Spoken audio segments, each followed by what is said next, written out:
ओम नमो भगवते वासुदेवाय। ओम नमो भगवते वासुदेवाय। ओम नमो भगवते वासुदेवाय। यः स्वानुभावम् अखिलं श्रुतिसारमेकम् आध्यात्मदीपम् अतितीर्षितां तमोऽन्धम् संसारिणां करुणयः पुराणगुह्यम् तं व्याससूनम् उपयामि गुरुं मुनीनाम्। नारायणं नमस्कृत्य नरं चैव नरोत्तमं देवीं सरस्वतीं व्यासं ततो जयमुदीरये। श्रवणतां स्वकथा कृष्ण पुण्यश्रवण कीर्तिनः हृदयन्तस्तो हि अभद्राणि विदुनोति श्रुहित सताम्। नष्टप्रायेषु अभद्रेषु नित्यं भागवत सेवया भगवती उत्तम श्लोके भक्तिर्भवती नैष्टिकी। श्रवणतः श्रद्धया नित्यं गृणतश्च स्वचेष्टितम् कालेन नातिदीर्घेण भगवान् विशते हृदि। कृष्णाय वासुदेवाय देवकी नंदनाय च नंदगोपकुमाराय गोविन्दाय नमो नमः। नमः पंकजनाभाय नमः पंकजमालिने नमः पंकजनेत्राय नमस्ते पंकजांग्रिये।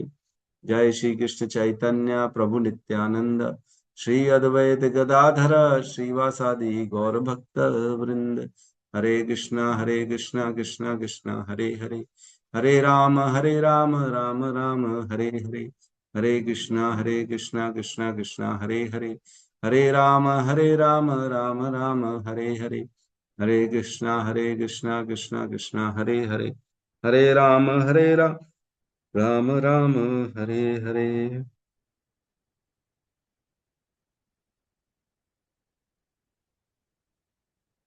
हरे कृष्ण। सभी भक्तों का स्वागत है प्रातःकालीन श्रीमद् भागवतम के सत्र में। कल हमने श्लोक क्रमांक 12 और 13 को लिया था, नहीं 11 और 12 को लिया था। कल हमने 11 12 जी ऐसे ही प्रभु। लिया था। हाँ, हाँ, 11-12। 12 ही लिए थे प्रभु जी, 12 ही लिए थे बस। एक ही श्लोक लिए थे, 12 लिए थे। हाँ, एक ही श्लोक लिए थे। 2 श्लोक पर 11-12 दो श्लोक लिए थे प्रभु जी। 11-12 हुआ था। 11 लिए थे। 11 12 दो श्लोक हुआ था। ठीक है। तो कल हमने दो श्लोकों को लिया, 11 और 12, है ना। 11वें श्लोक में विराट पुरुष के शरीर का वर्णन था, तो जिसमें परीक्षित महाराज पूछते हैं सुखदेव गोस्वामी से कि कृपया करके मुझे इसका डिटेल में समझाइए कि विराट रूप की जो धारणा हम सब करते हैं कि विराट रूप के विभिन्न अंगों में समस्त लोक हैं और उनके लोकपाल भी हैं। लोक और लोकपाल, है ना, ये अपने लोकपालों के साथ समस्त जो है लोक अपने अपने लोकपालों के साथ विराट रूप के शरीर में स्थित हैं। यह इसकी हमने पहले भी विवेचना की हुई है। इनकी वास्तविक स्थिति क्या है बेसिकली, है ना। हमने बस इतना पढ़ लिया ये यहाँ पे है, लेकिन ऐसे क्यों कहा जा रहा है कि पृथ्वी कमर में है। बस अपन ने ये बोल के छोड़ दिया, लेकिन इसकी डिटेल में मेरे को आप बताइए कि ऐसा क्यों कहते हैं, क्यों, क्या कारण है, इसके तत्व को समझाइए मुझे, कृपा करके मुझे समझाइए। और बहुत सुंदर श्लोक 12 नंबर श्लोक को हमने कर लिया, जिसमें कह रहे हैं यावन कल्पो विकल्पो वा यथा कालो अनुमीयते भूत भव्य भवश्च शब्दः आयुर्मानम चयत सतः। कि कल्पो विकल्पो वा, जिसे कल्प भी कहते हैं और विकल्प कहते हैं, ये बताइए कल्प किसे कहते हैं और विकल्प किसे कहते हैं, है ना। और कालो अनुमीयते, काल का मेजरमेंट क्या होता है, नापते कैसे हैं काल को। समय, अलग अलग समय सबका चल रहा है कि नहीं। अलग अलग लोकों में व्यक्ति रह रहा है, उनका समय कैसे चलता है, हमारा समय कैसे चलता है। क्या, कैसे, कौन समय का माप क्या है, कैसे मापा जाए समय को, है ना, उसको बताइए। भूत भव्य भवश्च शब्द, भूतकाल, वर्तमान और भविष्य, ये तीनों शब्द हैं, ये हैं क्या? लेकिन भूत से क्या समझे हम, वर्तमान से क्या समझे, और भविष्य से हम क्या समझे? ये तीनों शब्द क्या हैं, बताइए इसको।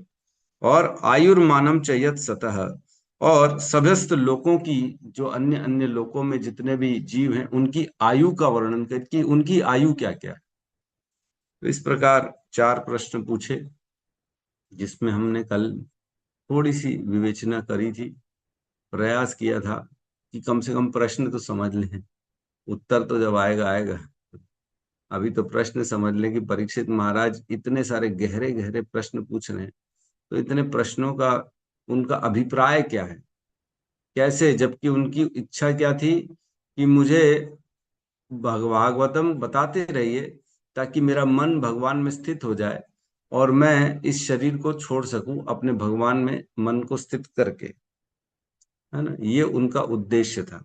लेकिन जो है, ये श्लोक पूछ रहे हैं, अलग अलग समय को पूछ रहे हैं, तो ये कैसे, इनको तारों को कैसे जोड़ा जाए, कैसे उनका मन भगवान में लगाना है, और प्रश्न पूछ रहे हैं लोगों की आयु का, तो दोनों में कैसे रिलेशन है, इसको समझने के लिए हमने कल प्रयास किया था कि ये प्रश्न क्यों पूछ रहे परीक्षित में, जिनकी मृत्यु 7 दिन में होने वाली।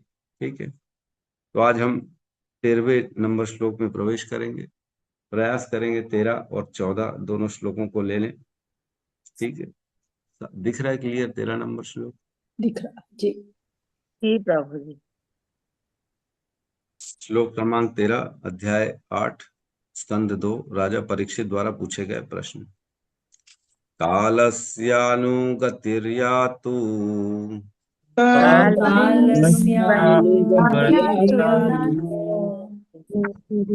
लक्ष्यतेण विबृहत्यपि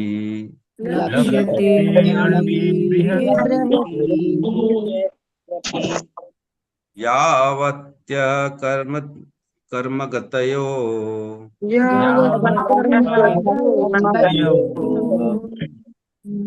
यादृशीर्द्विजसत्तमा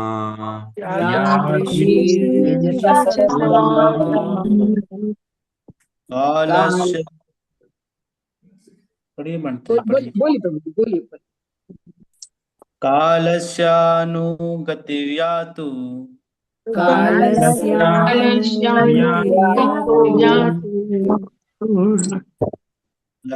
लक्ष्यते अड्वी बृहत्यपि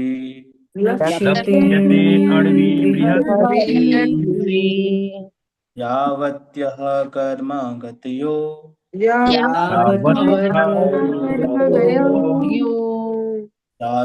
यादृशी द्विजसत्तमा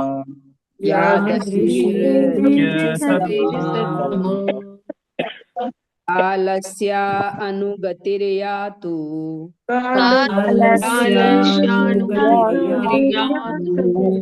लक्ष्यते अणवि बृहत्यपि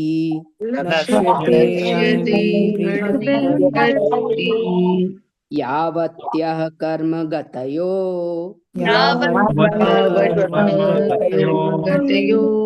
यादशीर्द्विजसत्तमा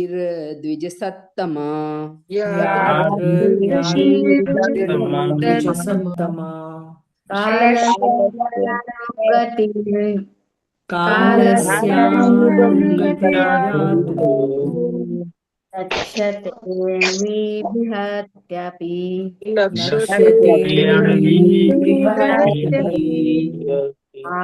वावत्याः कर्मगतयो यादृशीर्द्विजसत्तमा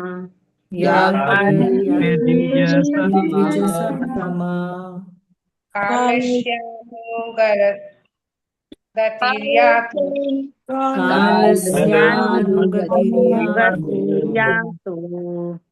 लक्ष्यते अन्वी बृहत्यपि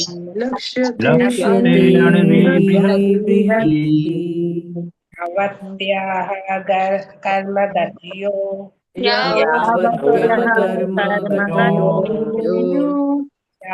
यादर्शी द्विजसत्तमा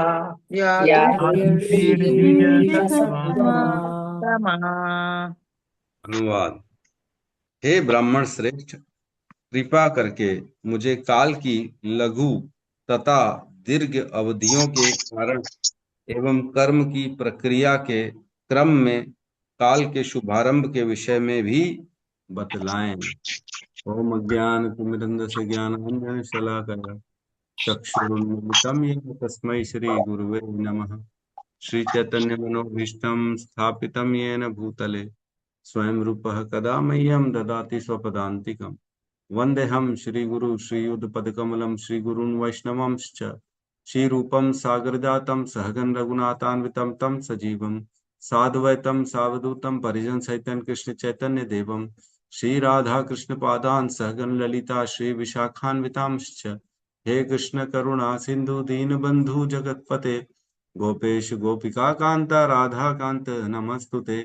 तप्त कंचन गौरांगी राधे वृंदावनेश्वरी वृषभानुसुते देवी प्रणमामि हरिप्रिये। वाञ्छा कल्पतरोभस्य कृपा सिन्धुभ्यैव च पतितानां पावनेभ्यो वैष्णवेभ्यो नमो नमो विष्णुपादाय कृष्णपृष्ठाय भूतले श्रीमते भक्तिवेदांत स्वामीति नामे।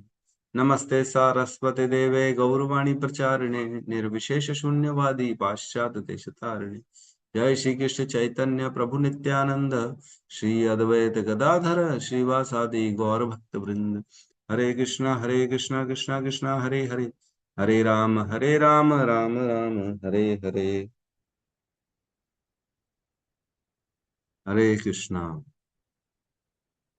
तो श्लोक ही बड़ा सुंदर है, तो प्रयास करते हैं इस प्रश्न को समझने का।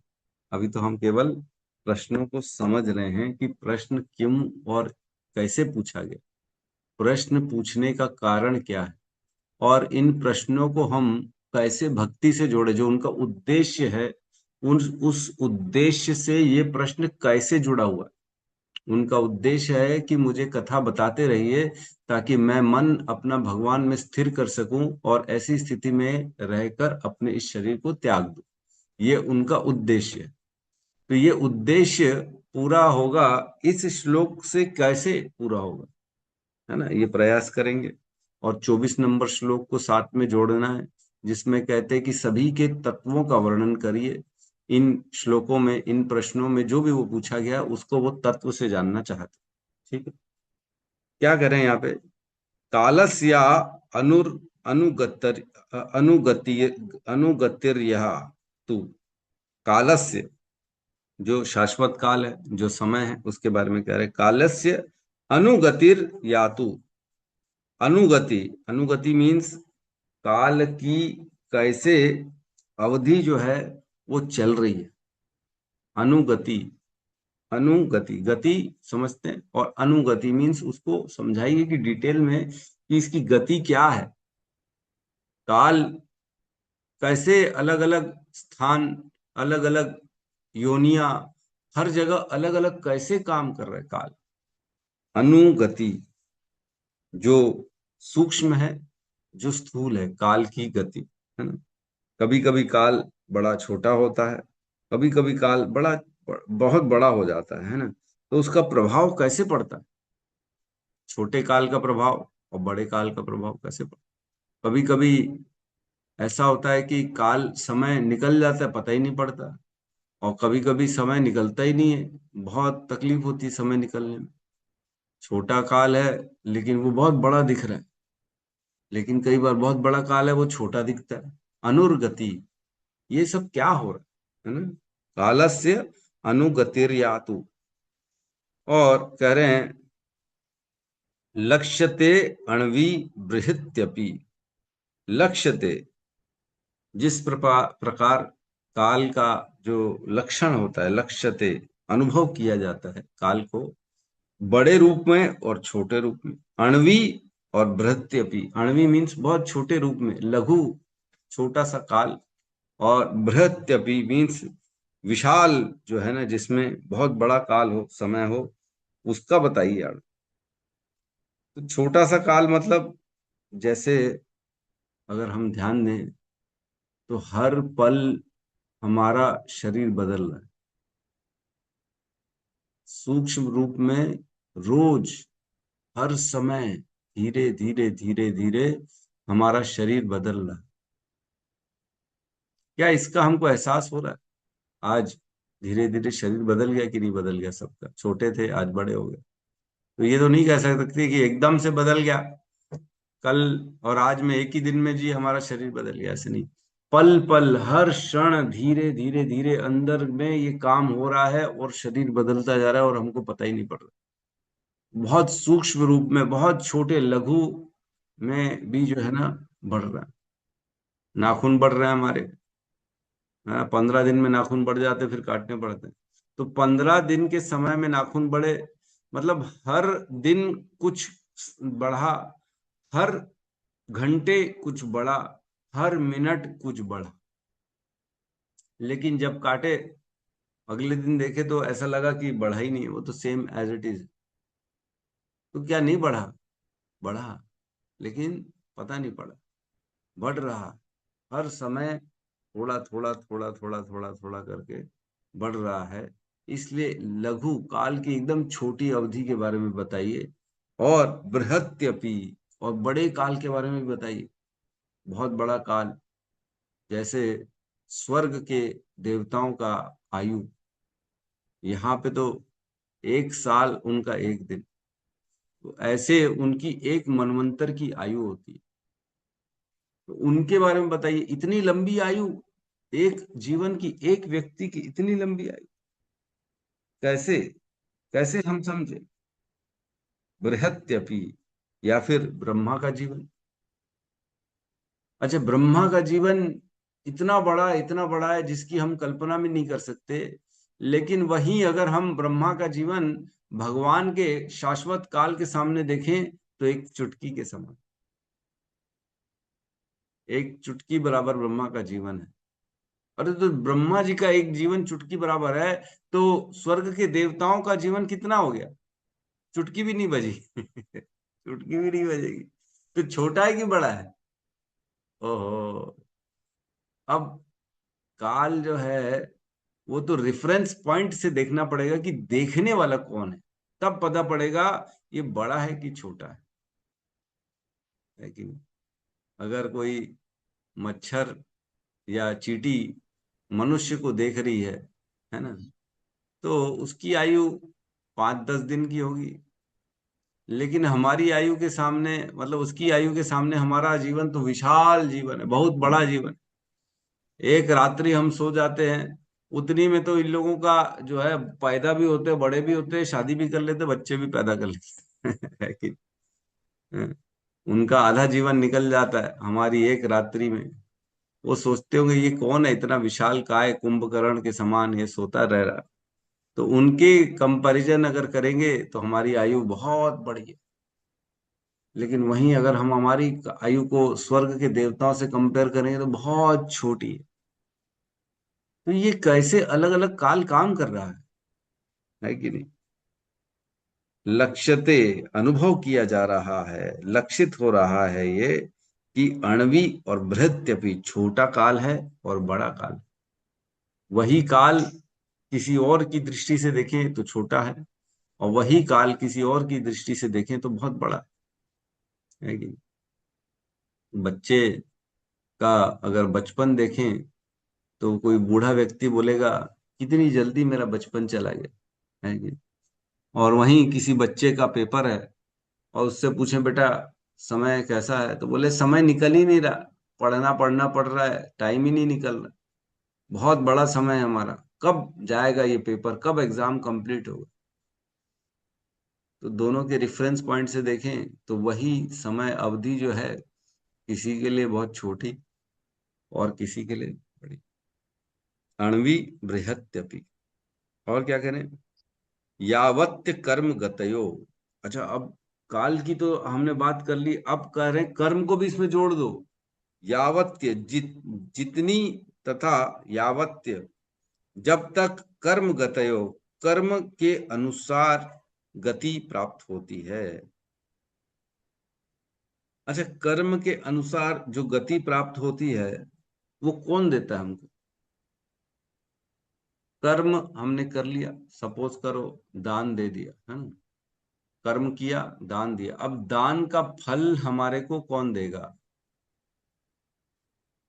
सुख और दुख के रूप में आता है कि नहीं आता? कहा दान का रिजल्ट जो है, या तो दान किया तो पुण्य मिल गए।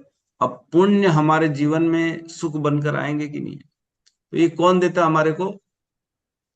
कालेन सर्वत्र गंभीर रहनसा, ये काल के द्वारा प्रकट होता है हमारे जीवन। काल ही है जो उस कर्म के रिजल्ट को हमारे जीवन में लाके देता है। किसने दिया? काल ने। जब युधिष्ठिर महाराज पहुंच गए थे भीष्म के पास, अपना दुख जब उनको दुख था, जब भीष्म अपना शरीर त्यागने वाले थे, तब की बात। तब कहते हैं कि क्या बात है, मतलब क्यों मेरे जीवन में दुख आया? तो भीष्म कहते हैं काल के कारण तुम्हारे जीवन में दुख आया, है ना। क्या क्या कहते हैं? बड़ा सुंदर श्लोक था। हाँ, सर्वम कालम कृतम मन्ये भवताम च यद अप्रियम सपालो यद वशे लोको वायोरिव धनावली। मतलब सर्वम कालम कृतम मन्ये, मैं ये मानता हूं कि तुम्हारे जीवन में जो दुख आए ये काल के कारण है। भवताम चयद अप्रियम, जो अप्रिय घटनाएं हुई हैं वो सब काल के कारण हुई। अरे काल के कारण हुई। और सपालो यद वशो लोको, ये सभी के सभी लोक और उसके लोकपाल उसके वश में, काल के वश में। सपालो यद वशो लोको, अपने लोकपालों के साथ में सभी के सभी लोग उसके वश में हैं। वायोरिव घनावली, तो इसके बाद जो है, जैसे वायु को जो है ना, वायु द्वारा बादलों को इधर उधर लेके जाया जाता है ना, वायु बादलों को इधर से उधर करती है। आप लोग देखते हो वायु, बादल खुद से इधर उधर नहीं होते, लेकिन वायु आती है ना, झोंका हवा का आता है, तो वायु के द्वारा बादल कभी इधर कभी उधर, रायपुर में कभी आसपास इधर उधर चलते, ट्रेवल करते रहते। उसी प्रकार ये काल जो है हर किसी के जीवन में सुख और दुख को लाता रहता है, जैसे वायु बादल को इधर उधर ले जाती। वैसे ही काल क्या करता है? कर्म गतयो, कर्मों की गति प्रदान करता है। यावत कर्म गतयो, कर्म के अनुसार जो गति प्राप्त होती है। यादृशीर द्विज सत्तमः, यादृशी मीन्स जिस प्रकार गति होती, यादृशी जो भी गति प्राप्त होती है। द्विज सत्तमा, हे ब्राह्मण, हे सुखदेव गोस्वामी, कृपा करके मुझे वो भी बताइए। पहले तो क्या पूछा? काल की क्या प्रभाव है, छोटा काल और बड़ा काल बताइए। छोटे काल की क्या प्रभाव है, कैसे चलता है, बड़ा काल क्या होता है वो बताइए मेरे को। ठीक है, जो भी बेसिकली जो हमारे को लक्षित मीन्स जिस प्रकार हमारे जीवन में अनुभव होता है, छोटा बड़ा काल जो भी है वो बताइए। और कैसे कर्म की गति को भी काल के द्वारा हमारे सामने प्रकट किया जाता है वो भी मेरे को बताइए। जो भी हम कर्म कर रहे हैं उसका रिजल्ट अवश्य मिलेगा। अवश्य में भोक्तव्यम कृतम कर्म शुभाशुभम नश्यते भुक्ते कर्म कल्प कोटि शतैरपि। भले ही क्यों ना शतैरपि, एक साल, शत कल्प कोटि, 100 कल्प क्यों न चले जाएं, 1 करोड़ कल्प क्यों न निकल जाएं, तब भी हमें कर्म की रिजल्ट मिलते ही हैं। अभी कुछ श्लोक पहले ही हमने पढ़ा था ना, एक श्लोक जिसमें कहते हैं कि जीव आत्मा को भगवान के द्वारा उसके फलों को प्रदान किया जाता है। किसी को याद है क्या कौन से श्लोक में पढ़े थे हमने? जी प्रभु जी। श्लोक याद है क्या? श्लोक याद नहीं है प्रभु जी, लेकिन आपने पढ़ाए थे, बताए थे बहुत अच्छे तरीके से। बहुत अच्छे ढंग से हमने पढ़ाया था। क्योंकि शरीर तो बदल जाता है, लेकिन आत्मा के द्वारा जो प्रेरणा से जो कर्म होता है उसको उसी आत्मा को दिया जाता है। जो कर्म करता है उसी आत्मा तक उस कर्म के फलों को पहुंचाया जाता है। इसका व्यवस्था सारा भगवान करते हैं। हमने ये कुछ श्लोक पहले पढ़ा ही था, है ना। 59 प्रभु जी।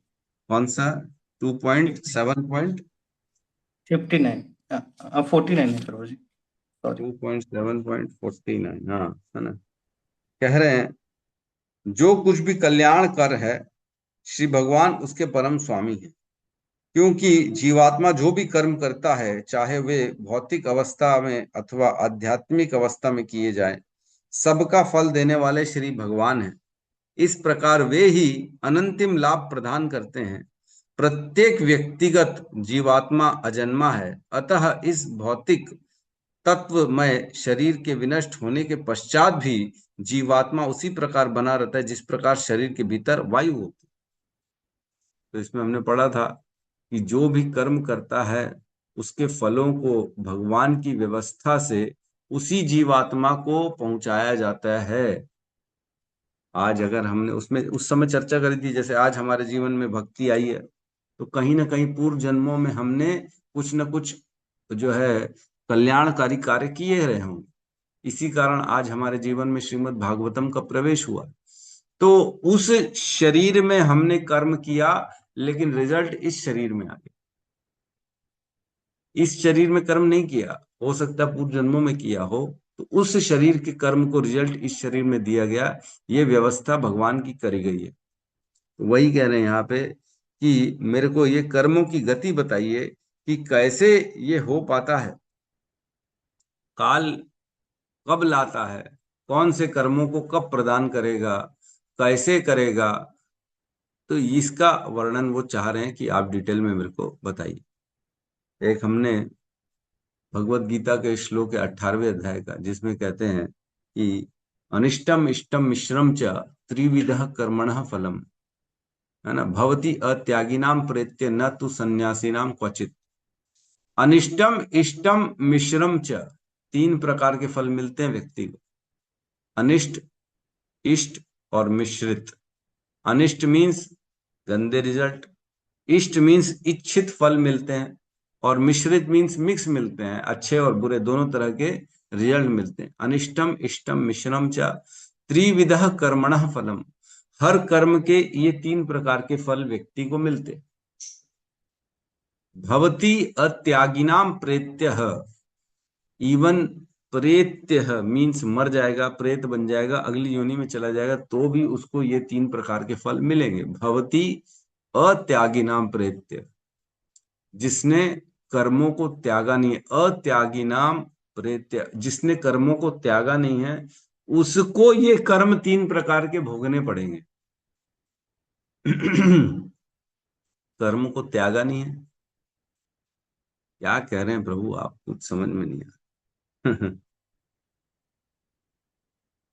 कर्मों की गति बड़ी गहरी है। कर्मणो ही अपि बुद्धव्यम, बुद्धव्यम च विकर्मण, अकर्मस बुद्धव्यम गहना कर्मणो गति। हे अर्जुन, कर्म को पहचानो, कर्म को समझो, कर्म को, कर्मणो ही अपि बुद्धव्यम, समझो कर्मों को, बुद्धव्यम च विकर्मण, विकर्म को समझो, अकर्मणस्य बुद्धव्यम, अकर्म को भी समझो, गहना कर्मणो गति, क्योंकि कर्मों की गति बड़ी गहरी है। व्यक्ति नहीं समझ सकता कि उसके कर्म, अभी नए कर्म कर रहा है कि पूर्व जन्मों के कर्मों के कारण उसके जीवन में ये सब हो रहा है, ये समझना बड़ा मुश्किल है। लेकिन इतना समझा जा सकता है जो हमारे जीवन में सुख और दुख आ रहे हैं वो पूर्व जन्मों के कारण। जो भी व्यक्ति की सिचुएशन आती है जीवन में, आज आपके जीवन में, मेरे जीवन में जो सिचुएशन आई है, जो सुख दुख आया है, वह इसलिए आया है क्योंकि पूर्व जन्मों के हमने कर्म किए। कोई भी ये नहीं कह सकता कि मेरे जीवन में आज जो दुख आया है वो मैंने कभी किया ही नहीं है इसलिए दुख आ गया, ऐसा नहीं होता। ऐसा कभी भी नहीं होता। यद्यपि हर व्यक्ति आज के दुखों के लिए दूसरों को ब्लेम करता है। अरे प्रभु, मेरे जीवन में इसके कारण दुख आया, अरे प्रभु आज ये नहीं होता तो मेरे जीवन में दुख नहीं हुआ। अरे तो भैया वो तो आना ही था ना, व्यवस्था तो भगवान ने कर ही दी थी। भगवान ने व्यवस्था करके आपके जीवन में उसको भेजा, वो नहीं होता तो कोई और होता, लेकिन दुख तो आएगा ही है। क्योंकि जितना दुख लिखा है वो तो बचपन में पैदा होने के पहले ही लिख दिया था, क्या इस जीवन में आपको इतना सुख और इतना दुख भोगना है। लेकिन व्यक्ति दोषारोपण ही करता रहता है पूरा जीवन कि मेरे जीवन में ये सुख देता है, मेरे जीवन में वो दुख देता है, मेरे जीवन में ये व्यक्ति नहीं होता ना तो शायद मेरा जीवन बहुत अच्छा होता, ऐसे सोचता है वो। लेकिन फंडामेंटली ऐसी सोच खराब है, गलत है, एकदम बेसहीन है। क्योंकि अगर वो व्यक्ति नहीं होता तो भी दुख तो आता ही आता, वो तो केवल एक माध्यम है। जैसे भगवान ने भगवान अर्जुन को बोला, निमित्त मात्रेण भव सव्य साची, तुम निमित्त हो हे अर्जुन, इनका वध कर लो और इसकी कीर्ति को, इसके यश को भोगो। मैंने ऑलरेडी इनका वध निश्चित कर दिया है, तुम इनका वध कर दो और इस वध से मिलने वाली कीर्ति और यश को लोभो, इस यश को भोगो। क्योंकि तुम करोगे तो तुम्हारे को नाम दे दूंगा कि तुमने किया, लेकिन अगर तुम नहीं करोगे तो भी मैं इनको मारूंगा। तब तुमको क्या होगा, अब यश होगा, अकीर्ति होगी तुम्हारी। देखो, सिचुएशन डिसाइडेड पहले से है। कल मेरे जीवन में सुख और दुख कितना आएगा ये डिसाइडेड पहले से ही, जब मैं पैदा हो गया था उसके पहले से ही डिसीजन हो गया था कि इसके पूरे जीवन की अवधि, सपोज करो 50 या 60 साल की जीवन की अवधि है, उसके कौन से पल में सुख कितना रहेगा, कौन से पल में कितना दुख रहेगा, ये डिसाइडेड है। एक ग्राफ बनता है ना, जैसे कोई कंपनी का वार्षिक प्लान होता है ना, इस साल हमारा प्लान है कि जनवरी में हम जो है मार्केटिंग करेंगे, फरवरी में हम सेल जो है मार्केटिंग टीवी ऐड करेंगे, फरवरी में, मार्च में हम पेपर ऐड करेंगे, मई में ये करेंगे, जून में घर घर जाएंगे, अप्रैल में ये करेंगे, ऐसा करके प्लानिंग करती है। पहले से ही प्लान डिसाइड हो जाता है। अब पूरा जीवन, पूरा साल क्या करेंगे, उस प्लान के अकॉर्डिंग वो कंपनी के लोग जो है कार्य करेंगे। पहले से ही डिसाइडेड है भैया प्लान। आप क्या कर रहे हो, आपके जीवन की प्लानिंग पहले से ही डिसाइडेड है कि आपके जीवन में सुख कितना आएगा, दुख कितना आएगा। व्यक्ति केवल सोचता रहता है कि ये, इसको मैं कैसे बदल लूं, कैसे दुख को सुख में परिवर्तन कर लूं। पॉसिबल ही नहीं। दुखालयम अशाश्वतम अज्ञाश्च अश्रद्धानश्च। अज्ञान और अश्रद्धा के कारण व्यक्ति जो है ना संशय में रहता है, डाउट में रहता है, उसको पता ही नहीं पड़ता है कि वास्तविकता क्या है। लेकिन जिस दिन वास्तविकता पता पड़ती है तब क्या करता है, तब वो नाम जप करना चालू करता है। आप सबको भी पहले तो वास्तविकता नहीं मालूम थी, लेकिन जब वास्तविकता शास्त्र के माध्यम से पता पड़ती है तब हमें ये जो है ना प्रेरणा देता है कि हमें भक्ति करनी चाहिए। क्या अजामिल के प्रसंग से प्रेरणा नहीं मिलती? इतना लंबा समय उसने गलत काम किया कि नहीं किया? 20-25 साल तक उसने क्या किया, अपने शास्त्रों के अनुसार जीवन जिया, लेकिन उसके बाद उसने वैश्य से शादी कर ली और अपने माता पिता पत्नी का त्याग कर दिया और सब प्रकार के गर्हित कर्मों को करने लगा। 88 साल का हो गया तब तक, 25 साल से 88 साल तक उसने केवल और केवल पाप किया। इतना समय पाप किया प्रभु, फिर भी उसको भगवान की प्राप्ति हो गई। इतना समय गंदे काम किया फिर भी, यस फिर भी। तो क्या ये हमें भगवान का नाम जप करने की प्रेरणा नहीं देता?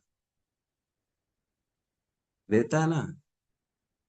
अजामिल को जब भगवान अपने धाम पे ले जा सकते हैं तो क्या मैं अजामिल से गया भी था? वो गया भी तो नहीं है, इतने तो नहीं है। कम से कम हम तो प्रेम से भगवान का नाम कर रहे हैं। कोई ऐसा वैश्यावृत्ति या कोई चोरी डकैती जुआ या किसी का जो है धमकी चमकी करके पैसा लूटना, ये तो काम नहीं कर रहे ना। ऐसे आदमी को जब भगवान ने अपना धाम दे दिया, बुला लिया, उसकी रक्षा कर ली, तो हमारी भी रक्षा करेंगे, अवश्य करेंगे। ये प्रेरणा देता है हमारे। तो जो भी हम कर्म कर रहे हैं, है ना, ना तो सन्यासी नाम क्वचित, है ना, भवती अत्यागी नाम प्रेत्य न तू सन्यासी नाम क्वचित। ये किसको भोगना पड़ता है? जिन्होंने कर्मों को त्यागा नहीं है, लेकिन न तू सन्यासी नाम क्वचित, सन्यासी जिसने कर्मों को ऑलरेडी त्याग दिया है उसको थोड़ी भोगना पड़ेगा ये अनिष्टम इष्टम मिश्रम जो 3 प्रकार के कर्म के फलों को। मतलब कर्म को त्याग दिया मीन्स अकर्म कर रहा है, वो कर्म करके भी कर्म को भगवान के चरणों में छोड़ता जा रहा है। यज्ञ अर्थात कर्मणो अन्यत्र लोको अयम कर्म बंधन तदर्थम कर्म कौंतु मुक्त संग समाचर। हे अर्जुन, यज्ञ के रूप में अगर तुम कर्म करोगे मेरी प्रसन्नता के लिए और उन कर्मों को छोड़ते चले जाओगे मेरे ऊपर कि भगवान के लिए कर्म किया, भगवान के लिए कर्म किया, रिजल्ट से मेरे को कोई लेना देना नहीं है, ऐसी स्थिति में तुम उन कर्मों के बंधन से मुक्त रहोगे, वह कर्मों का प्रभाव तुम्हारे ऊपर नहीं पड़ेगा। कर्म बहुत गहरे है ना। कर्म करें और उसकी जो है कर्म का असर हमारे जीवन में ना हो, यही ज्ञान हमें भगवत गीता देता है कि कैसे कर्म से करके भी हम कर्म से परे रह सकते। इसी को बुद्धि योग कहते हैं। हमने आपने पढ़ा होगा भगवत गीता में बहुत जगह बुद्धि योग लिखा है। अरे बुद्धि योग क्या होता है? मैं तो पहले बहुत कंफ्यूज हो जाता था, ये बुद्धि योग है क्या? भक्ति योग समझ में आता है, ज्ञान योग समझ में आता है ना, निष्काम कर्म योग समझ में आता है, ध्यान योग समझ में आता है, बुद्धि योग क्या है? बुद्धि योग यही है कि use your intelligence, use your smartness and do accordingly. आप भगवत गीता पढ़िए, बुद्धि का योग करिए, बुद्धि का उपयोग करके भक्ति करिए, इसी को बेसिकली बुद्धि योग कहते हैं। काम तो पहले भी करना था, हैं, पहले भी पकोड़े तो खाने ही थे, लेकिन अब क्या कर रहे हैं? पकोड़े पहले भगवान को खिला रहे फिर खा रहे। पहले डायरेक्ट खा रहे थे तो हमारे ऊपर कर्म का बंधन लग रहा था, पाप लग रहा था, लेकिन वही पकोड़े अब भगवान को अर्पित करके फिर खा रहे हैं तो अब क्या हो रहा है? हमारी बुद्धि जो है वो जो है स्वच्छ हो रही है और हम पापों से परे होते जा रहे हैं, निर्मल होते जा रहे हैं, है ना? है कि नहीं? यज्ञ शिष्ट शीनो संतो मुच्यंते सर्व किल विशो भुजंते ते अघम पापा ये अच्यंते ये पच्यंते आत्म कारणात्। जो अपने इंद्रिय तृप्ति के लिए खाता है वो तो पाप खाता है, लेकिन जो भगवान का उचिष्ट खाता है वह ऐसा करके समस्त दुखों से परे हो जाता है। पकोड़े पहले भी खाने थे, अभी भी खाने हैं। पहले पाप खा रहे थे, लेकिन अब पकोड़े के रूप में भगवान का प्रसाद खा रहे हैं। तो ये क्या हो गया? इंटेलिजेंस, बुद्धि। भगवान ने ज्ञान दिया, उस ज्ञान का उपयोग किया और हमने अपने जीवन में कर्मों के बंधन से मुक्त होते जा रहे हैं। ये इंटेलिजेंस, कर्मों की गति बड़ी गहरी है। बड़ा सुंदर एक श्लोक आता है 5वें अध्याय में, मेरे से तो भूला नहीं जाता वो श्लोक। कितना सुंदर श्लोक है भगवत गीता का, बहुत गहरा श्लोक है। मतलब गहरा इन द सेंस समझने है। कहते हैं यथा एधांसी समिद्धो अग्नि भस्मसात कुरुते अर्जुन, ज्ञान अग्नि सर्व कर्माणि भस्मसात कुरुते तथा। जिस प्रकार अग्नि सूखी लकड़ी को जलाकर भस्म कर देती है, हे अर्जुन, उसी प्रकार ज्ञान की अग्नि समस्त कर्म के फलों को जलाकर भस्म कर देती। ये सुन के लगता नहीं है कि ये क्या बोल दिया भगवान ने। एक तरफ तो बोलते अवश्य में भोक्तव्यम कृतम कर्म शुभाशुभम, तुमको अवश्य भोगना पड़ेगा जो भी शुभ और अशुभ कर्म तुमने किया है, चाहे 1000 कल्प क्यों न चले जाएं, वो कर्म खड़ा रहेगा, उसको भोगना ही पड़ेगा। और एक तरफ कह रहे हैं कि जिस प्रकार सूखी लकड़ी को जलाकर भस्म कर देती है अग्नि, उसी प्रकार कर्म भी जो है उसी प्रकार ज्ञान की जो अग्नि है वो कर्मों को भी जलाकर भस्म कर देती है। भस्मसात कुरुते तथा। ज्ञान अग्नि सर्व कर्माणि, अच्छा सर्व कर्माणि, एक ऐसा नहीं कि कोई सिलेक्टेड कर्म को जलाएगी, सभी प्रकार के कर्मों को जो भी किया आपने, बड़ा सा बड़ा क्यों ना प्रचंड पाप क्यों ना कर दिया हो, गौ हत्या ही क्यों न कर दी हो, ब्रह्म हत्या क्यों न कर दी हो, ऐसा जघन्य अपराध पाप क्यों न कर दिया हो, सर्व कर्माणि करें, ज्ञान अग्नि सर्व कर्माणि भस्मसात कुरुते तथा, भस्म कर देती। जगाई मधाई जो थे वो शास्त्र पढ़ते थे। क्यों पढ़ते थे? ये देखने के लिए कि कौन सा हमने पाप नहीं किया है। पढ़ो पढ़ो क्या लिखा है, क्या नहीं करना चाहिए, तो उसी को करते थे वो। चुन चुन के पाप करते थे, जगाई मधाई। ऐसे जगाई मधाई का भी उद्धार हो गया, भगवान ने उद्धार कर दिया। तो फिर तो हमारा तो निश्चित करेंगे। तो हमें प्रेरणा मिलती है भगवान के इन जो है इस प्रकार के जो श्लोक आते हैं हमारे जीवन में। कम से कम मेरी ऐसी बुरी स्थिति तो नहीं है कि नहीं? जब एक बात बताओ, एक याद है कि नहीं है, श्रीमद् भगवत गीता का 18वें अध्याय का जो महात्म्य है, याद है कि नहीं? किसको याद है 18वें अध्याय का महात्म्य?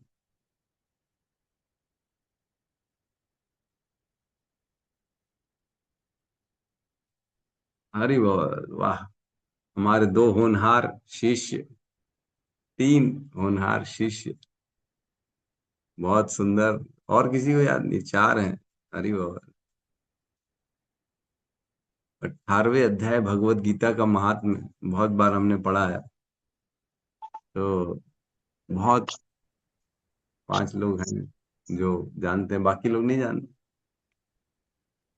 कितनी बार तो हमने बताया है। यस, श्री रघुनाथ दास जी आप बताइए। हरे कृष्णा प्रभु जी, दंडवत प्रणाम। हाँ, प्रणाम प्रभु। जी जी प्रभु जी, 18वें अध्याय का मतलब पूरा मतलब एक ओवरव्यू जैसा बताऊं प्रभु जी, बस थोड़ा। शॉर्ट में, हाँ एकदम शॉर्ट में बता दीजिए, जी एकदम जी शॉर्ट। जी। तो प्रभु जी, महात्मा ये है कि एक बार ऐसा रहता कि इंद्र अपने राज्य में ऐसा अपने सभी रानियों के साथ में ऐसा रहते हैं। और उसके बाद अचानक से ही वो अपने क्या कहना चाहिए, सिंहासन से गिर जाते हैं। और उसके बाद फिर कोई दूसरा जो है वो इंद्र बन जाता है। सभी देवता उस दूसरे व्यक्ति को इंद्र बना देते हैं। तो फिर वो इंद्र जो है ये क्यों अपने पद से गिर गया ऐसे करके भगवान विष्णु के पास जाते हैं। तब भगवान विष्णु उसको बताते हैं कि ये जो है ये इनको 1000 अश्वमेध यज्ञ करने का फल मिला है। क्योंकि ये जो व्यक्ति है ये 18वें अध्याय, केवल 18वें अध्याय का पारण कर मतलब पाठन पठन करते थे उसके तो प्रभु जी इस तरह से उसको इन 1000 अश्वमेध यज्ञ का वो फल प्राप्त होता है और इंद्र की केवल पदवी प्राप्त होती है। केवल 18वें अध्याय का पारायण करता है नहीं है, 5 श्लोकों का पारायण करता है वो। जी प्रभु जी। 18वें अध्याय के 5 श्लोकों का रोज पारायण करता था। इसलिए इसको इंद्र बना दिया गया। और वो वैकुंठ नहीं जाता, वो ब्रह्मा जी के पास जाता है। ब्रह्मा जी से पूछता है वो, है ना, मेरे ख्याल से ब्रह्मा जी है वो, वैकुंठ नहीं है, विष्णु के पास नहीं जाता वो, इंद्र। तो कहने का अर्थ है कि मात्र 5 श्लोकों का पारायण जो करता था रोज व्यक्ति, उसको इंद्र का पद मिल गया। ये क्या करते हैं प्रभु? एक तरफ तो बोलते हैं 100 अश्वमेध यज्ञ करोगे तब इंद्र बनोगे, और यहाँ भगवत गीता के 5 श्लोकों का पारायण कर लिया तो इंद्र बना दिया। ये क्या कर दिया? भगवान जो है अलग अलग कर्मों का अलग अलग विधान है। छोटे से कर्म का बहुत बड़ा विधान है, कई बार बहुत बड़े कर्म का भी छोटा सा विधान है। ये क्या हो रहा है कि नहीं? तो ये कर्म का लग अणवी और बृहत्य भी, बड़े कर्म और छोटे कर्म, मतलब बड़ा काल और छोटा काल। बहुत लंबे समय तक मेहनत करी, रिजल्ट क्या आया? मात्र जो है कट पिट के सैलरी आ गई, 10,000 रुपये, 20,000 रुपये, है ना। महीने भर काम किया, 10-10 घंटा, और सैलरी आ गई 20,000 रुपये। और कोई एक दूसरा व्यक्ति है जिसने मात्र 2-5 घंटे काम करी, एडवोकेट है, खड़ा हुआ कुर्सी के जज के सामने, मात्र एक दलील पेश करी, और उसको फीस की तौर पे 2 लाख रुपए मिल गए। है कि नहीं? ये क्या बात है? इतनी मेहनत करी, इतना काल उसने लगा दिया, और मेहनत करके मिला 20,000।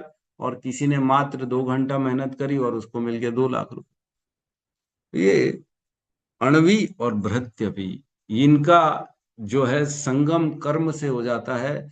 तब वो भी पूछ रहे हैं कि कैसे कर्म और काल मिलके काम करता है, कैसे कोई कर्म की गति दी जाती काल के द्वारा, कोई जल्दी कोई लेट से, कोई बहुत देर से काल की समय पता लगा, किसी ने बेचारे ने बहुत तपस्या कर ली, उसको रिजल्ट ही नहीं मिल रहा है, बहुत सालों के बाद फिर जाके उसको रिजल्ट मिल रहा है। तो इस प्रकार व्यक्ति एक्चुअल में काल का जो नॉलेज है, काल का जो ज्ञान है, यह व्यक्ति को कर्म के प्रति उदासीन बना देता है, उदासीन बना देता है प्रभु। अच्छा एक बात बताओ, जब जब जैसे जैसे पढ़ रहे हैं तो वैराग्य आता है कि नहीं आता? किसी को घोर कर्म करने का अब इच्छा होती है कि अरे मैं अब बहुत बड़ा कोई प्रोजेक्ट लाऊंगा अपने जीवन में, मैं इतना ऐसे ही मेहनत करके दिखाऊंगा कि जो है परिवर्तन कर दूंगा, ये बदल दूंगा वो बदल दूंगा। अब इस प्रकार की प्रेरणा आती है क्या? कोई भी ऐसा चाहता है क्या? यद्यपि पहले रही होगी, हो सकता है हमारी कक्षा के पहले हुई होगी, पहले जब से जिस कौन में नहीं जुड़े होंगे तब ऐसी घोर मेहनत की तपस्या करने की इच्छा होती थी, क्योंकि जो बाहर के सोशल जो इन्फ्लुएंसर हैं सोशल मीडिया में, तरह तरह के लोग हैं, संदीप महेश्वरी तरह के अलग अलग अन्य अन्य लोग हैं जो मेहनत करने की प्रेरणा देते हैं। अरे मेहनत करो, दिन भर एक कर दो, दिन रात एक कर दो, खाना पीना बंद कर दो, सोना बंद कर दो, नहाना बंद कर दो, है दिन रात आंख फाड़ फाड़ के आंखों में मिर्ची डाल डाल के काम करो, लेकिन काम करो तुमको रिजल्ट मिल जाए। बोलते हैं कि नहीं बोलते हैं? तो बेचारे का जीवन बर्बाद करने की इन लोगों ने कसम खा ली है। तो व्यक्ति उनकी बात सुनेगा तो अपने जीवन में पूरी तरह से अपने जीवन का एकदम फ्राई कर देगा, वो हलवा बना देगा, अपने जीवन को खत्म कर देगा। ऐसे लोग भी हैं इस संसार में जो प्रेरणा देते घोर कर्म करने की, एकदम घोर मीन्स खतरनाक तरह के कर्म करने की प्रेरणा देते हैं। लेकिन जो व्यक्ति भगवत गीता भागवतम पढ़ता है उसके जीवन से ये घोर कर्म करने की इच्छा खत्म हो जाती है। उसको मालूम है कर्म का रिजल्ट क्या है, हमारे हाथ में नहीं है कर्म का रिजल्ट। कर्मणों कर्मणों ही अभी बोध्य में, बहुत गहरी है कर्मों की कर्मों की गति। व्यक्ति देखो कितनी मेहनत कर रहे हैं, स्पेस स्टेशन में जाते हैं, चंद्रमा में जो जा रहा है ऐसा स्पेस सूट पहन पहन के, हैं बहुत गहरे बहुत खतरनाक टाइप के जो है रिस्क ले लेके काम कर रहे हैं।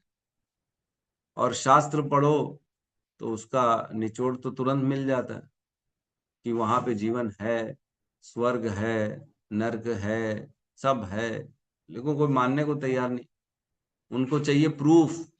वो चाहते जब तक हम देखेंगे नहीं, जब तक हम नरकों में जाके सहन नहीं करेंगे तब तक भरोसा नहीं करेंगे। ठीक है भैया, कर्म करो ऐसे और नर्क चले जाओ, क्या कर सकते, तुम्हारा कोई इलाज ही नहीं।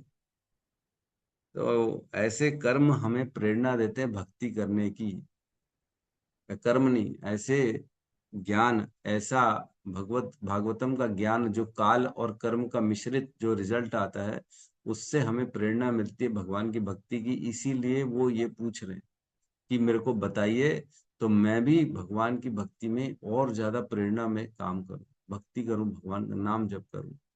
क्योंकि अन्य अन्य विधान जो हैं वो सभी बद्ध जीवों के लिए। जो व्यक्ति भक्ति नहीं करता उसे समस्त कर्मों को भोगना पड़ता है, लेकिन जो व्यक्ति भक्ति करता है उसके जीवन के समस्त कर्मों को भगवान जला देते। नाम जप, नाम जप से समस्त कब कर्म भस्म होते जाते। अप्रारब्ध फलम पापम कूटम बीजम फलेन मुखम क्रमणेव ही प्रलियंतेर विष्णुर्भक्ति आत्मनः। अप्रारब्ध, प्रारब्ध, कूटम और बीजम, 4 प्रकार के जो कर्म के फल हैं, यानी ये कर्म के फल हैं। इसमें से एक कर्म का फल नहीं है, बाकी 3 कर्म के फल हैं। एक जो है वो कर्म करने की प्रवृत्ति है। तो जो ये कूटम है ये कर्म करने की प्रवृत्ति है, और जैसे प्रवृत्ति होती है, व्यक्ति कर्म इमीडिएटली जो करता है, तो बीज उसने आरोपित कर दिया कि मैंने पाप कर दिया है, अब इसको आगे चल के पेड़ बनेगा और फल आएंगे। तो उस बीज के बाद जो अप्रारब्ध होता है, कुछ रिजल्ट आ जाता है जो अप्रारब्ध में चला जाता है, अब आगे उसको कभी भविष्य में किसी योनि में भोगना पड़ेगा। और प्रारब्ध जो होता है वो इसी योनि में भोगना पड़ता है, इसी जीवन में भोगना पड़े, जो भोगेगा उसे प्रारब्ध कहेंगे। और जो ऑलरेडी हमने कर्म किया हुआ है, जो अगली योनि में भोगना पड़ेगा, उसे अप्रारब्ध कहते हैं।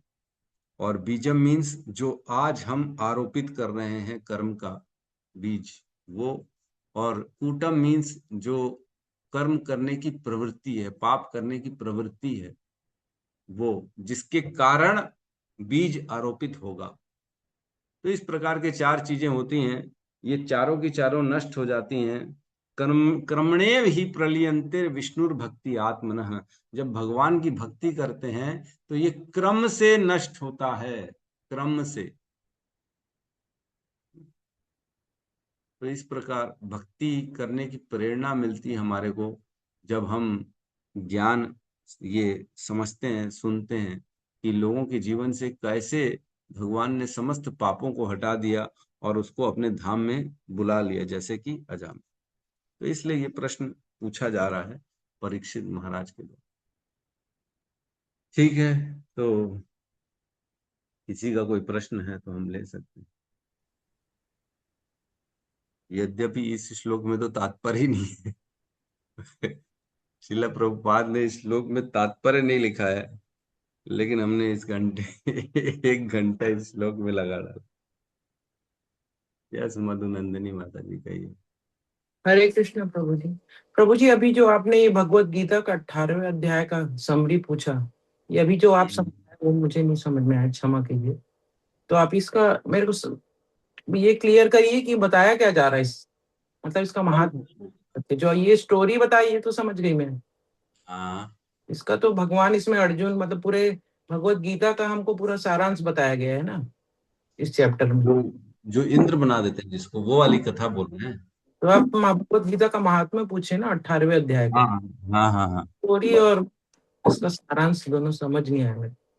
देखो, स्टोरी तो हमने पढ़ी हुई है कि एक व्यक्ति था जो रोज 5 श्लोकों का पारायण करता था भगवत गीता के 18वें अध्याय का, है ना। तो जब उसने शरीर छोड़ा तो उसको स्वर्ग भेजा गया और वहां पे स्वर्ग में भी उसको इंद्र बना दिया गया, है ना। तो इंद्र घबरा के ब्रह्मा जी के पास जाता है और बोलता है कि आपने तो वैसे विधान बनाया था कि जो 100 अश्वमेध यज्ञ करेगा उसी को इंद्र बनाया जाएगा, तो ये व्यक्ति इंद्र कैसे बन गया। तो ब्रह्मा जी बताते हैं कि ये रोज जो है ना 18वें अध्याय के 5 श्लोकों को पढ़ता था और भगवान की स्मरण करता था, इसलिए इसको इतना फल मिल गया कि इसको इंद्र बना दिया गया। तो कहता है तो फिर क्या करूं मैं। तो ब्रह्मा जी कहते तुम भी जाओ नीचे पृथ्वी लोक में और भगवत गीता पढ़ो। तो वो इंद्र आता है नीचे, भगवत गीता के लिए किसी विशेष प्रकार के गुरु साधु का शरण ग्रहण करता है और फिर वो भगवत गीता पढ़ता है। फिर उसके अंदर इंद्र बनने की इच्छा खत्म हो जाती, वो अब इंद्र नहीं बनना चाहता, अब वो चाहता है मैं भी वैकुंठ जाऊं। तो फिर वो उनके अनुगत रह के वह भक्ति करता है, फिर वो भी एक दिन वैकुंठ जाता है। इस प्रकार की कथा आती है। तो हमको ये प्रेरणा मिलती है कि एक तो हो गया घोर कर्म, अश्वमेध यज्ञ, 100 बार अश्वमेध यज्ञ करेंगे तब जाके इंद्र मिलेगा। और लोग इसीलिए काम करते हैं कि हमें स्वर्ग की प्राप्ति हो जाए, है ना। समस्त लोग इसीलिए पुण्य कर रहे हैं। देखो, पुण्य करने के लिए कितनी मेहनत करनी पड़ेगी। पुण्य करेंगे, पहले मेहनत करके पैसा कमाएंगे, फिर उसको दान देंगे। पुण्य करेंगे, मेहनत करेंगे, किसी की हेल्प करेंगे, कंबल बांटेंगे, तो बहुत मेहनत है पैसा कमाने में। और उसके बाद उसको दान देंगे तब पुण्य मिलेगा, तब उसका फल हमको मिलेगा स्वर्ग जाना। तो स्वर्ग भी जाके आप कितने दिन रह लोगे, और आपने इतना बड़ा घोर कर्म किया तब जाके स्वर्ग की प्राप्ति हुई। जबकि आपने अगर भगवत गीता के 5 श्लोकों का पारायण कर लिया तो आपको इंद्र बना दिया गया।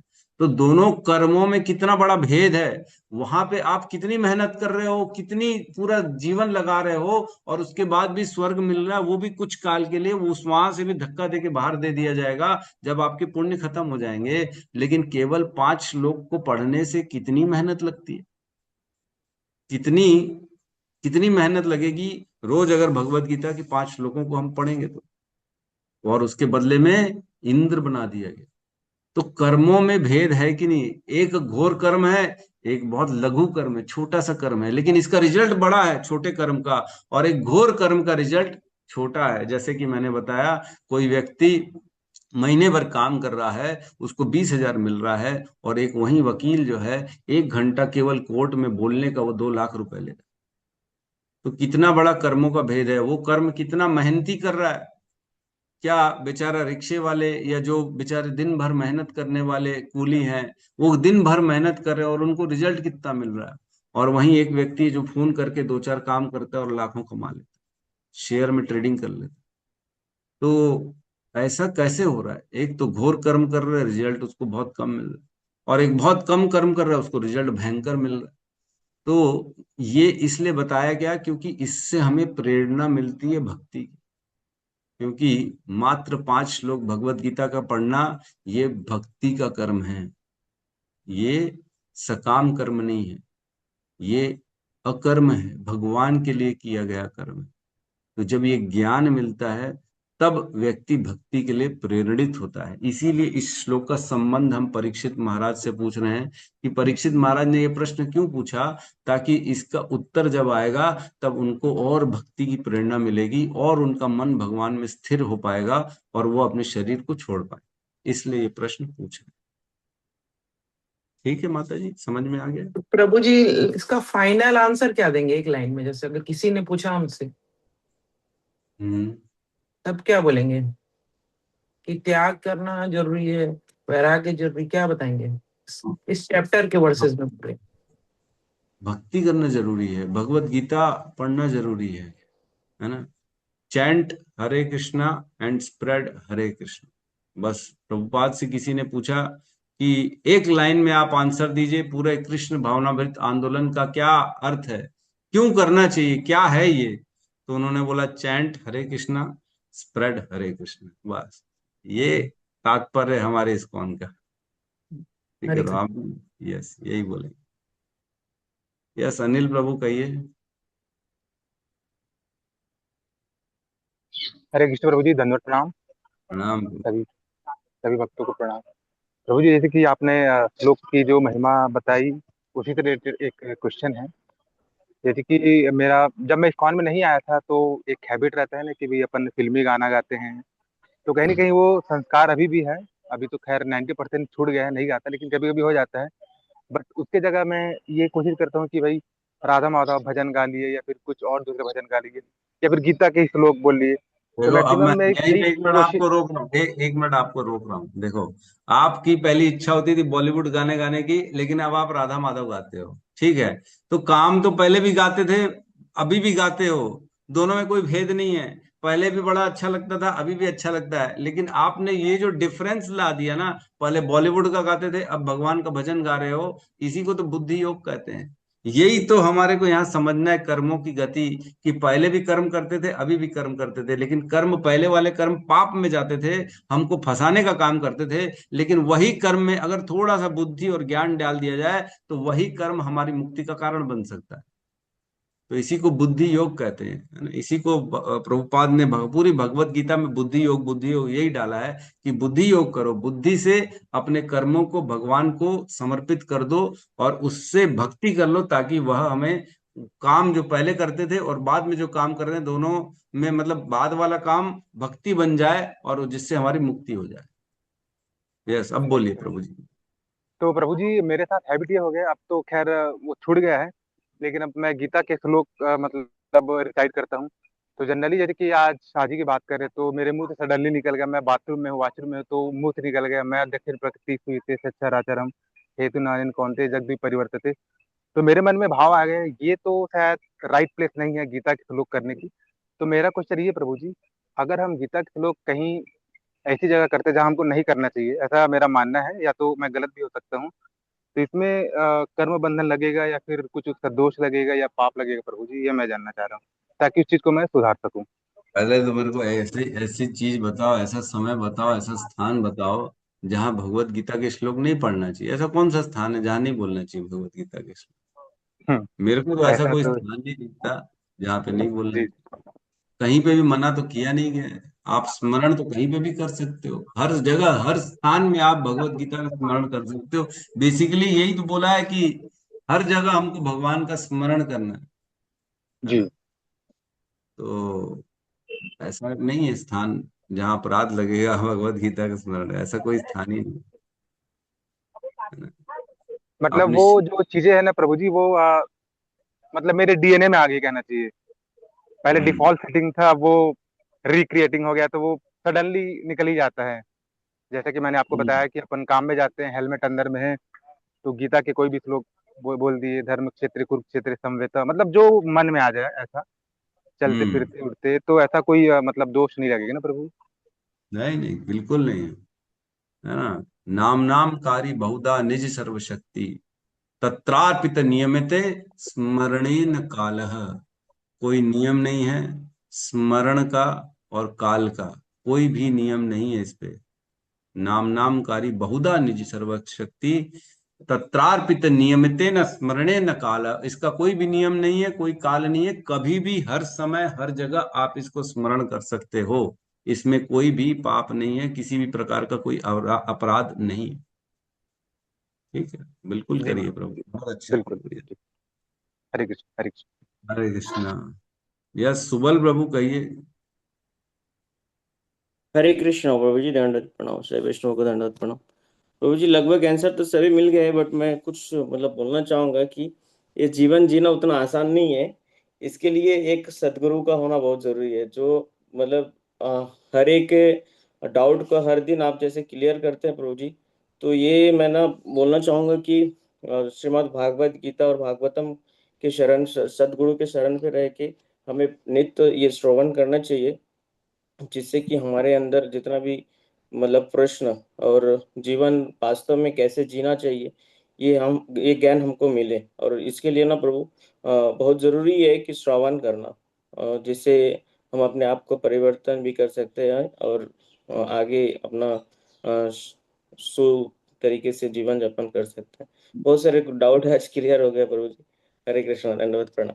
प्रणाम। तो हमारे सुबल किशोर प्रभु जो हैं आजकल वो सेंटर में प्रवचन देना चालू कर दिए हैं। तो देखो, मैं ये नहीं बोल रहा, मैं ये बताना चाह रहा हूँ कि प्रभु जी का जो समर्पण का लेवल है ना, कितनी जल्दी भगवान इन पे कृपा करके कितना आगे बढ़ाते जा रहे हैं। जबकि बहुत ज्यादा समय नहीं हुआ प्रभु जी को, मेरे ख्याल से साल दो साल ही हुआ होगा प्रभु जी को, और क्या। लेकिन जो व्यक्ति भगवान के प्रति हृदय से समर्पित हो जाता है, भगवान उस पर कृपा करते ही हैं, निश्चित तौर से कृपा करते हैं, वो दिखता ही है। बहुत धन्यवाद प्रभु जी का। यस ऊर्जेश्वरी माता जी कहिए। प्रभु जी मैं भी पहले मेरी केमिस्ट्री प्रभु जी क्या पता क्या बहुत अच्छी है। तो मैं बस पहले यही कि बच्चे बहुत अच्छे नंबर लेके आए, मतलब 90 से कम नहीं मिलना चाहिए। और पहले मतलब इससे, पर ये सब भौतिक था, ये लगा सब भौतिक था। ऐसा नहीं कि अभी भी देती हूँ, पर अब भगवान से जोड़ना, मतलब इसका आध्यात्मिक महत्व मुझे नहीं समझ में आई। मैंने जो पहले करा उसका आध्यात्मिक महत्व नहीं, भौतिक दृष्टि से जरूर अच्छा था, पर आध्यात्मिक दृष्टि से आप लोगों से जुड़ने के बाद समझ में आया कि ठीक है भौतिक ज्ञान दो, पर पहले आध्यात्मिक ज्ञान जरूरी। और प्रभु जी ये जो आपने कहा कि रोज 5-5 श्लोक 18वें हाँ, अध्याय, तो विशेष 5 श्लोक थे कि 5-5 क्रम से पढ़? मेरा भी यही प्रश्न है। ये प्रश्न है कि वो जी कौन से 5 श्लोक है जिसको पढ़ के जी हम भी इंद्र बन सकते नहीं नहीं हैं। जी, ये नहीं प्रभु जी, बस भगवान की सेवा में लग जाएं, बस ये सेवा में, उद्देश्य हाँ। नहीं, बस भगवान से जुड़ जाएं। नहीं चाहिए इंद्र का पद, नहीं चाहिए, कुछ नहीं चाहिए ये। नहीं नहीं, नहीं चाहिए। तो कोई भी श्लोक के 5, कोई भी 5 श्लोक पढ़ लो, कोई दिक्कत नहीं जी जी, मेरे को लगा कोई विशेष 5 हैं तो है। नहीं, हाँ नहीं तो उनको ध्यान दें क्या है वो श्लोक, क्या है पढ़ें। आप मुझे हमें आपकी ये गीता तो मिली नहीं ना, हम नहीं गीता हमारा। नहीं, ऐसा नहीं, हमारी गीता अभी भी यूट्यूब में, आप चाहे तो सुन सकते हैं। हाँ लोग प्रभु जी सुनते जरा, भी हैं, अभी भी लोग सुनते हैं, और मेरे पास प्रश्न भी आते हैं भगवत गीता के, ऐसा नहीं। प्रभु जी थोड़ा सा ही भक्ति शास्त्री से निपट लें, फिर हम जरूर सुनेंगे, क्योंकि अभी इसका भी बहुत प्रभु जी हम लोगों ने बहुत है इसका भी, रोज बहुत दे रहे हैं और बहुत अच्छा पढ़ा रहे हैं, ऐसा नहीं, उससे भी ज्ञान मिल रहा है, बहुत अच्छा बता रहे हैं। और यस। इसीलिए परीक्षा ले रहे हैं ताकि दिमाग में स्थायी बैठा रहे। ओरल भी ले रहे हैं, रिटिन भी ले रहे हैं, रोज का वर्क का दे रहे हैं, बस 2 दिन पढ़ाते हैं पर हफ्ते भर पूरा लगाए रहते हैं। हाँ, मैं तो इसीलिए देख नहीं आजकल पाया। श्लोका, मैं तो इसलिए इतना आपके श्लोका जी आप जी लोगों को प्रभु। पढ़ाने में इतना उलझा हुआ हूँ कि मैं तो एग्जाम भी नहीं दे पा रहा हूँ। बेचारे बोलते हैं एग्जाम दे दो दे दो दे दो, मैं दे ही नहीं पा रहा। प्रभु समय जी का आप तो अभाव। यूं ही दे लेंगे, आप तो यूं ही दे लेंगे प्रभु जी। पता नहीं, ठीक है, अपने जो लिए भगवान। भक्ति शास्त्री कुछ नहीं है प्रभु जी, आप बहुत आगे हैं, बहुत आगे हैं, हम लोग हैं। और क्या, और यार गद्दी में बैठ के प्रभु जी और क्या चाहिए। है ना आप प्रभु जी। आप भगवान की गुरु की कृपा है, और आप कुछ पूरे नहीं। बुद्धि योग में हैं प्रभु जी, बुद्धि योग में। यस, मुरारी मे- प्रभु जी, शर्मा जी प्रभु जी, कहिए। कांग्रेस प्रभु जी, प्रणाम प्रभु। एक रियलाइजेशन भी है और प्रश्न भी है प्रभु जी। तो पहले रियलाइजेशन बता देता हूँ कि रामायण में, रामायण पढ़ता था, रामायण भागवत भी पढ़ा था, लेकिन जिस तरह से आप समझा रहे हैं उस तरह कभी नहीं पढ़ा, तो सुना हूँ। रिलेशन है कि रामायण में जो उपाय करते थे, मैंने उसको, आप अभी काल कर्म को जो बताया प्रभु जी, उसको मैंने मिलाया। उसमें है कि जीवन मरण, जीवन मरण सब दुख सुख भोगा, हानि लाभ अप्रिय मिलन भी होगा, कर्म बस हो ही गोसाई। अब बरबस, बरबस रात दिवस की, ये काल कर्म जो है बरबस कथी के अनुसार चलता है। आज मैंने महसूस किया है आपके ये काल कर्म का व्याख्यान से जो अभी दिए, कि वो रामायण में भी मैंने इसका, मैं पढ़ा तो डिटेल आज समझ पाया, इसलिए रियलाइज किया। अब प्रश्न है प्रभु जी कि अभी तक मैं प्रारब्ध प्रारब्ध सुनता आया था कि पूर्व जो का किया हुआ कर्म का प्रारब्ध बन करके आता है, जुड़ता है। लेकिन अभी आपने अब नया नया चीज तो कह ही देते हैं, इसलिए तो इतना पड़ता है। प्रारब्ध के साथ एक अप्रारब्ध भी बोल दिया हजूर प्रभु जी, तो ये दोनों थोड़ा सा इसको समझा दिया जाए, प्रारब्ध अप्रारब्ध, थोड़ा सा। देखिए, ऐसा है कि इसमें ना, ये वाला श्लोक पे हमने पूरी डिटेल में बहुत बड़ी क्लास ली है, 2 दिन की क्लास ली है। अप्रारब्ध फलम पापम कूटम बीजम फलेन मुकम, है ना, ये बहुत गहरा श्लोक है। और अगर इसको पूरी डिटेल से समझना है ना, तो मैं आपकी जो है ना, अभी ग्रुप में उस श्लोक को जो है उसका वीडियो रिकॉर्डिंग भेज दूंगा। आप उसको पूरा समझिए, सुनिए, और बहुत आनंद आएगा उसको पूरा समझ के। हाँ जी क्या प्रभु जी, नया क्या मेरे प्रारब्ध लिए है। चीज आ गया ही, मेरे लिए हाँ, नया चीज आ गया। जी भेज दिया बहुत जाएगा प्रभु जी, सुनिए, रिक्वेस्ट। आप बहुत आनंद आएगा। तो जी क्या है कि प्रभु जी, 1 मिनट में क्या समझा लेंगे आपको, लेकिन उस वही वीडियो में तो, सब समझ। एक मिनट में समझने का चीज भी नहीं है, लेकिन हम थोड़ा हाँ, प्रश्न करेंगे प्रभु जी। तो यस मुझको यस। नहीं समझ है, प्रारब्ध जानता था, लेकिन आप प्रारब्ध बोल दिए तब आप में दौड़ने लगा। ठीक है, ठीक। यस, सावित्री माता जी, कहिए।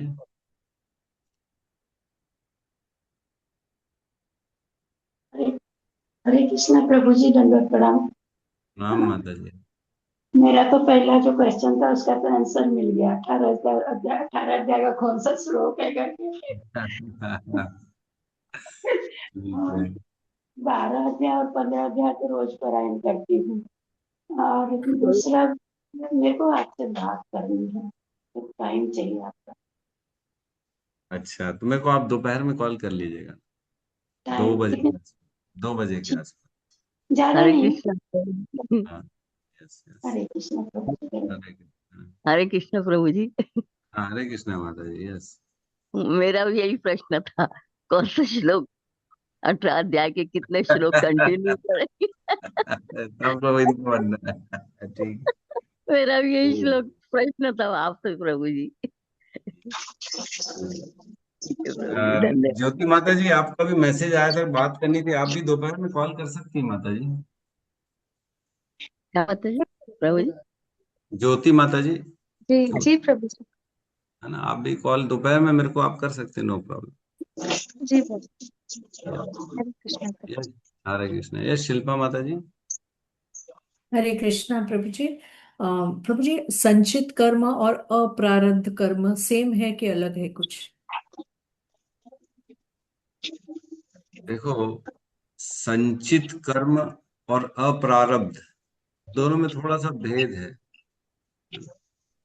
संचित कर्म में अप्रारब्ध भी आ जाएगा और प्रारब्ध दोनों आ जाएगा। तो मैं वो लेक्चर आप डालेंगे, मैं वही सुन लूंगी, फिर तो अप्रारब्ध क्या है पता चलेगा। यस, नहीं थे क्या उस श्लोक में, उस लेक्चर में? मुझे याद नहीं आ रहा है प्रभु, मेमोरी तो वैसे ही पूछो ही मत प्रभु। ठीक है, मैं वो डाल दूंगा ना, आपको काफी हद तक क्लैरिटी मिल जाएगी। जी जी, और मुझे भी बात करनी थी, तो दोपहर में ही कॉल करें प्रभु? कोई हाँ, टाइम है? 2 बजे के बाद ना? 2 3 4 बजे तक आप कभी भी कॉल कर सकते हैं। ये टाइम में जनरली ना फ्री रहता है, लंच आवर्स के आसपास जो होता है ना, बहुत जी ज्यादा लोड नहीं रहता, तो इस समय में आप मेरे को कॉल कर सकते हैं, नो प्रॉब्लम। जी प्रभु जी, हरे कृष्ण, थैंक यू। ठीक है, थैंक यू, हरे कृष्ण। ठीक है, तो बहुत बहुत धन्यवाद सभी भक्तों का, और आज की क्लास को यहाँ पे हम विराम देते हैं, और सबसे विनती है कि जल्दी से जल्दी अपना रजिस्ट्रेशन यात्रा में करा लीजिए, यात्रा के लिए, ताकि हम आप लोगों के टिकट्स बुक कर सकें, है ना। ठीक है, सभी मिलके हरे कृष्ण महामंत्र का उच्चारण करते हैं। हरे हरे कृष्णा कृष्णा हरे कृष्णा कृष्ण हरे कृष्णा कृष्ण हरे कृष्ण हरे कृष्ण हरे हरे राम हरे हरे राम राम हरे राम हरे राम हरे राम राम हरे हरे राम राम हरे। राम हरे हरे। ग्रंथराज श्रीमद् भागवतम की जय, जय जय समस्त भक्त वृंद की जय, जय जय जगत गुरु शील प्रभुपाद की जय, जय। जय। गौर प्रेमानंदे हरि हरि हरी बोल। हरी हरि बोल, बोल हरी हरि बोल बोल। प्रभु जी, दंडवत प्रणाम, हरे कृष्ण। ठीक है प्रभु जी, प्रणाम सभी भक्तों को दंडवत प्रणाम। प्रणाम, धन्यवाद।